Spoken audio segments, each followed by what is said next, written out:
ladies and gentlemen. This could be a fun fest first.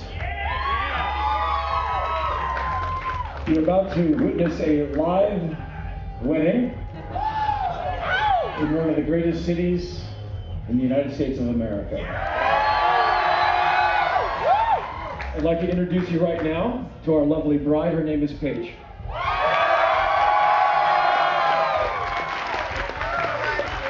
To my right, your left, is our groom. His name is Stephen.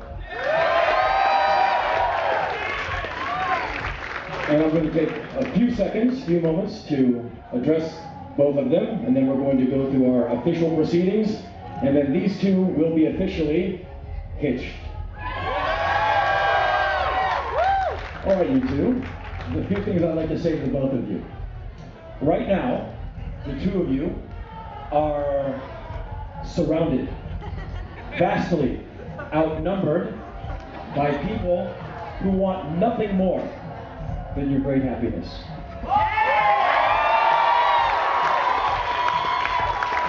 Some of these are your friends. Some of them obviously are people who are meeting the two of you for the first time. Nonetheless, I think it's safe to say that many of them at this moment want for your happiness more than they want for their very own.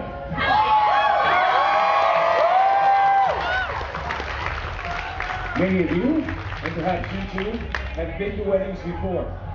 You know the feeling of seeing the bride and groom standing before you, and you root for them. You root for their happiness and for the long-lasting bond that the two of you are about to make.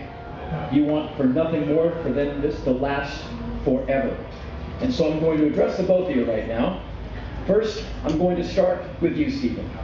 Your days of man as island are over. You are now about to start an amazing journey. You are part of a team that's going to make you more than you ever could have been by yourself. And to the both of you, I want to address momentarily the crazy statistics of this union.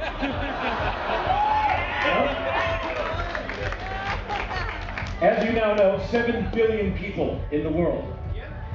In America, over 200 million people.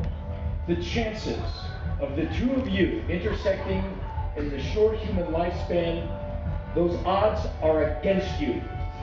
The fact that you two found each other in this short life borders on miracle, unbelievable. Never forget the sheer odds of this never happening, and realize the luck that you two have to have each other, and may that never wane, because this could have easily never happened. Okay? Now, Paige, I'm going to warn you. I'm going to tell you something you already know. Men are very simple. Really simple. Really simple. Your patience will be tested. Stephen, women are not delicate. They are, however, very complex. Your patience, too, will be tested. Both of you make note. This is not a wind sprint. This is a marathon. This is to the end of your lives. So you must keep the lines of communication open. Paige, men are bear-like. They need to go away now and then and do that thing they do. Do not waste your time trying to figure out why. Allow him to go into his room and play with his objects. To go surfing for information.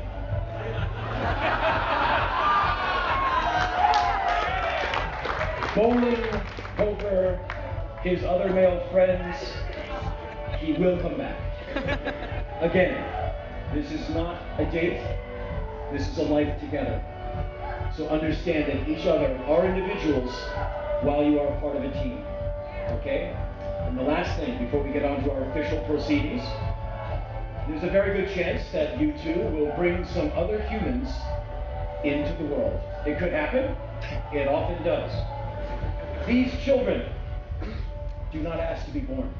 They just come into the world and they look up to their parents, not only for practical things like a roof and sustenance, they look to moral guidance from their parents. They need mom and dad to be absolutely clear with each other because they upload every signal, no matter how subtle, is coming from mom and dad. So realize that when you bring a life into this world, you not only live for yourselves, but you now live for these new people. And keep that in mind. This is the start of a great journey. I've been a little serious here, but let's not discount the magnificent fun that you two are going to have. Because in each other, you've not only just found best friends and companions, you have both found co-conspirators. The fun that you two are going to have cannot be discounted. I'm going to read some things that Paige has very generously typed up for us. We are gathered here to witness the union of Paige Emily King and Stephen Lee Hart. In the time they've been together, their love and understanding of each other has grown and matured, and now they have decided to live their lives together as husband and wife. To quote Mr. Edgar Allan Poe, "You need not attempt to shake off or to badger off romance. It is an evil you will never get rid of to the end of your days.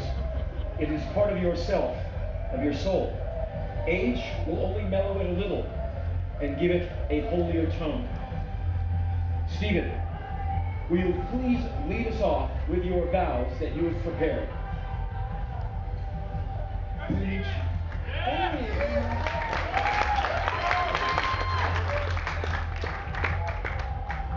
Paige, since the day I met you, I knew I was very, you're a piece of me. And when you're gone, I feel ill, I feel sick. And I couldn't possibly even fathom my life without you. I'm so lucky.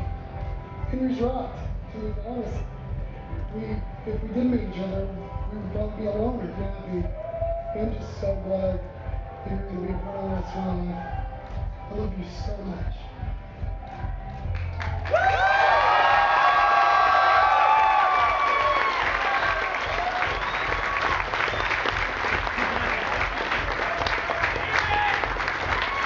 Stephen,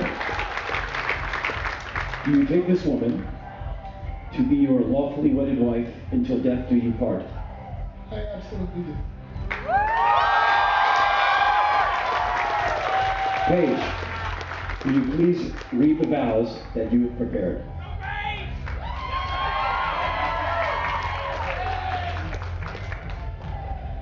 I never thought I'd ever wanted to get married. I figured I'd probably be a cat lady most of my life, and I was perfectly happy with that, being alone.